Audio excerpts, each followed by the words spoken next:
Good afternoon. We are living in Novueval Times, and I am running for president, Matt, 2024. And now, having said all that, I will get to the gist of what this is really about, and that is prepping. I'm asking y'all to start prepping, and for those who already have an inkling, already are doing some of that, okay, I'm asking you to up your game. For those who have a pretty good handle on it, are doing it uh, I don't want to say professionally, but you're not a novice. Start sharing your skills with others and build a community. And for those of you who haven't even considered it or maybe considered it and have started, and especially for those of you who consider that very word loaded and have this idea of guys running around the woods with guns, that's not what it's about. And I'd like you to take into account the fact that the biggest prepper in the world is the United States government, and they are not stockpiling all that stuff your tax dollars going for all those supplies. They are not stockpiling all that stuff for your benefit. That's for if TSHTF, and it's for them, not you, them. And in point of fact, there is a memo floating about telling their agents, the IRS agents, how to collect tax money after TSHTF. That's what they're intent upon. They're not intent upon making sure as many people as possible overcome whatever is coming down the pike. They're intent upon making sure they are safe and secure. And regardless of what happens to everybody else, the money keeps flowing in. This is the country we live in. These are our politicians. These are our laws. These are our capitalists. All of these people, they have no intention of doing anything to make life better. It is not about the pursuit of happiness. It is completely and absolutely about filthy lucre, even to the point that they are harming themselves, possibly putting their own progeny at risk of never even being born. And this is the society we live in. So I'm asking you to consider that. Consider the weather that we're having right now. And this is a few days before New Year's. I just got off some really intense predictions for the next few days. But hey, just consider what it was like last summer. Consider what it was like in Texas. Look at the tsunami like surf they're having in Spain right now. I mean, just look anywhere in the world at what is going on, and I don't mean anywhere, everywhere geographically. I mean, if you look at a large enough region, you're going to be seeing something that is not normal. We are having more and more extreme weather events, more and more places. And even if this is just a fluke and it passes, whatever happens, you don't want to be the one that's caught out in the cold. You don't want to be the one that's caught out in the tornado. If you were in Texas and you had a generator, you probably did all right. People froze to death down there. We just had all those tornadoes tearing through, what was it, Kentucky. A guy had a little, it looked like fiberglass. I'm not even sure what it was made of, but I saw a video of a guy who had a little bunker in his backyard. Not the kind of thing you'd hunker down in for any length of time, just something to get out of the weather for a short span. And he and his family got there just in time and they lived. And if you saw the surrounding area, it was completely demolished. He and his family would be dead had they not had that bunker. You never know what's coming down the pike. If you don't live in Tornado Alley, I'm not telling you to go out and start digging a hole. You know, that's not what you want to do. I live in Florida. We have no bunkers here. The water's too high. We have hurricanes every year, but you can't build a bunker. You got to evacuate or you got to hunker down in whatever you've got for shelter. But you have to do what you can with what you have where you're at. And the thing of it is, for anybody who thinks this whole prepper thing is crazy and or it's a little overwhelming, where do I start? An easy place to start is, do you have a week's worth of water? Do you have a week's worth of water to drink, to cook with? Okay, if you have that, and I would suggest all glass and stainless steel, but if all you have is plastic, use that. If you have that, okay, now do you have water for hygiene? And you can use any kind of a container for that. Okay, now how about food? A week's worth of food. Just start there and start small and start slow, unless you've got a lot of money and a lot of time and you're bored.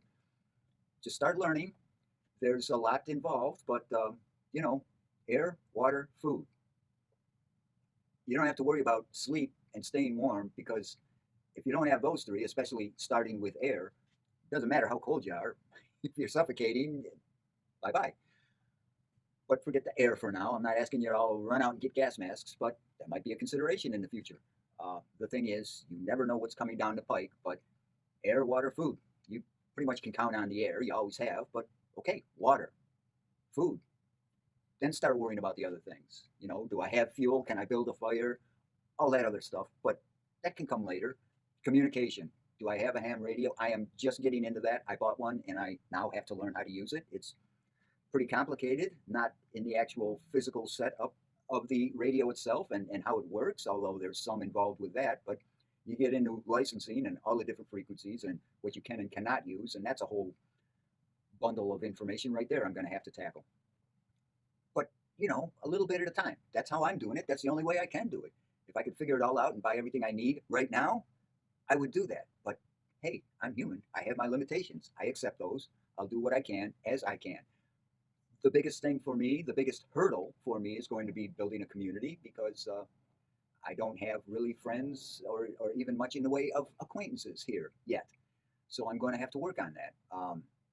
And it's going to mean socializing with the people who are right minded, like minded. You know, if I'm hanging out with people who I get along with really well, but they think it's crazy to think anything bad could ever happen, well, that's no help. And hell, I'm in Miami now. I came here from Key West. I've already seen 2 hurricanes here. I saw 2 when I was in Clearwater. I mean, if you're in Florida and you're not preparing, you're an idiot. But that being said, it looks like we're in for some nasty weather. I hope everybody is safe and warm and healthy. And I know this video was long and drawn out with all of my explanation about how bad things are going into the future. But however bad they may turn out to be, however close to being right or wrong I am, the thing is, we've got some bad weather happening right now in places, and it looks like it's going to hit a lot more places in this country. And, you know, if that turns out to be the worst of it and everything goes back to normal miraculously and life goes on and everybody's happy and kumbaya, great, just great. And hey, I would love it to be like that. But I see what the capitalists are like. I see what the politicians are like. I see how people like to make laws just to make laws, regardless of how badly they impact everybody environmentally, financially, in terms of stress, all that stuff. It is just freaking crazy. We're supposed to be the land of the free. We've got more laws than they can actually count. But I've said enough here in this half hour or so for me to make another 12, 17 videos, and I'll end up doing that because I'm going to narrow the focus of all the ones that come after this one and discuss all of those things in and of themselves as like a separate topic. But there is a huge amount of overlap concerning all this stuff. And just for example, when you talk about the capitalists, and I call them that as like a swear word because they're really not capitalists, but we'll figure out a proper definition and use that for another video. These capitalists, you know, these people that we think of, and when I say we, I don't mean me, and I don't mean a lot of other people like me, but we tend to think of them as innovators, creators, these geniuses that are trying to make our lives better. They're not. They're no better than heroin addicts. As a matter of fact, heroin addicts do a lot less damage than these people are doing. They're destroying everything we hold near and dear. None of them out there are talking about air, water, and food and how the quality of those things are being degraded. None of them. They're talking about cars and rockets and AI and algorithms and all this freaking nonsense, and none of it is going to make our lives any better. There is no indication that we are psychologically more balanced, that we are happier than many other people in many other points in history. As a matter of fact, there's a lot of evidence to the contrary, that we are some of the sickest, most deranged people that have ever lived. And that is scary. But work on that. Myself, it's a combination of Stoicism, Buddhism, and Taoism. But whatever path you choose, whatever personal psychology, whatever spirituality, whatever you want to label it, whatever you choose, that's up to you. I would suggest you find something and start applying it. Because like anything else, learning a new skill, it takes time and it takes effort. And I'm just learning to execute on the effort part myself. That's another thing I need to shore up. It's a weak point. And that's another thing, know your strengths and weaknesses.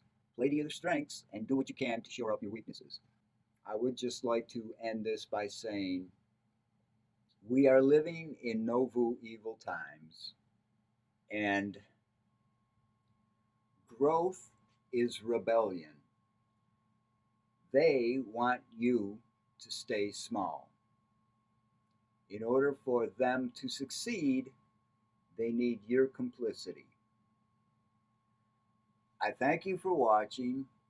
And if you didn't watch, well, what's wrong with you, man? Talk to you soon.